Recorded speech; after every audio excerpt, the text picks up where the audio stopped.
దేవి, మహారాజు గారిని చల్లగా చూడు. ఖచ్చితంగా ఆయన్ని ఎవరో ఒకరు తప్పుదారి పట్టించి ఉంటారు.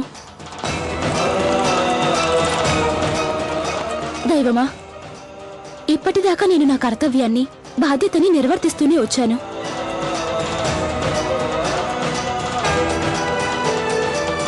నా పాతివ్రత్యం కనుక నిజమైనదే అయితే ఈరోజు నా నమ్మకం విజయం సాధించాలి. జై జై రామ్ సీతారాం, జై జై రామ్ సీతారాం, జై జై రామ్ సీతారాం. సమీపంలో ఏదో ఘోరం జరిగింది.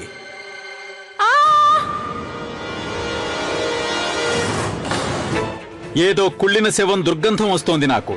నాన్నగారు, ఇక్కడ ఎవరిదో తలలేని మొండెం పడి ఉంది. అదెవరిదో వెంటనే తెలుసుకోండి.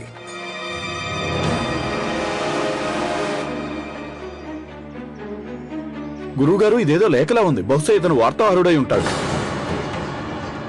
ఆ లేఖ చదువు. దాన్ని బట్టి అతను ఎవరి వార్తాహరుడో తెలుస్తుంది.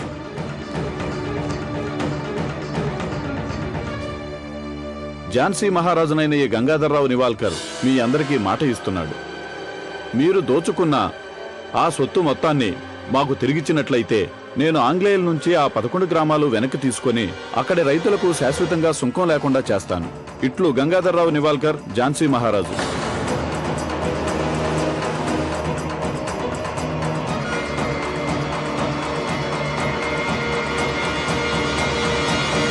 ఇప్పుడు ఆ గంగాధర్రావు తన వాళ్ల చేతుల్లోనే చావనున్నాడు.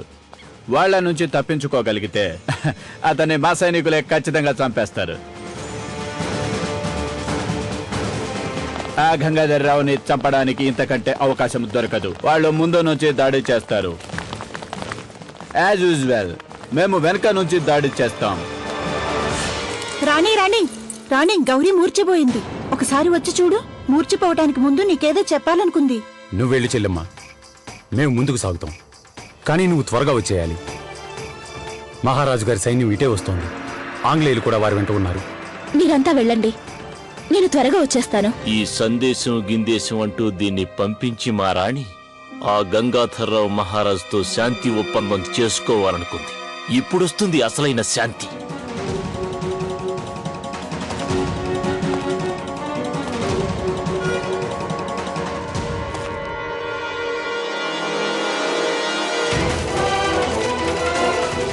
శాంతే వల్లకాడ. ఇదే తిరుగుబాటుకి సమయం. భగవంతుడా, నన్ను ఎందుకు ఇలా సందిగ్ధంలో పడేశావు? ఎవరి దీర్ఘాయుషు కోసం అయితే నేను వ్రతం చేశాను, వారిపైనే నేను ఇప్పుడు యుద్ధం చెయ్యాలా? దీన్ని నివారించు దేవుడా, దీన్ని ఎలాగైనా ఆపు. మా అనుమతి లేకుండా ఎవ్వరూ ఎలాంటి దాడి చేయకూడదు. ఈ సైన్యానికి నాయకత్వం మేం వహిస్తున్నాం.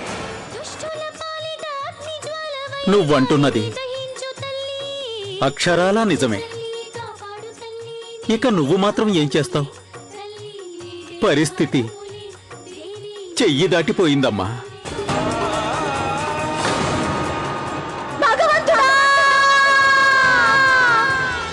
వినండి గ్రామస్తులారా, ఇది వరకు మీరు మా ప్రజలే, ఇక ఇప్పుడు అలాగే ఉంటారు. అందువల్ల మీతో పోరాడడం మాకిష్టం లేదు. మీరందరూ మీ మీ ఆయుధాలు పారేయండి. నీ కారణంగానే మేమందరం ఇలాంటి అగచట్ల పాలయ్యాం. ఆగు. ఇప్పుడేమనుకున్నా ఏం లాభం లేదు మహారాజా. మీరు ఆంగ్లేయులతో చేతులు కలిపి ఉండకపోతే ఇప్పుడిక్కడ నెత్తురు ప్రవహించి ఉండేది కాదు. అమాయకులైన పిల్లలు అనాథలు కాకుండా, ఎందరో స్త్రీలు విధవులు కాకుండా కాపాడి ఉండేవాళ్ళం. వాళ్ళందరి చావులకి బాధ్యులు మీరే. ఏమిటా వాగుడు? నేల తల్లి రక్తాభిషేకం కోరుతోంది. హర హర మహాదేవ.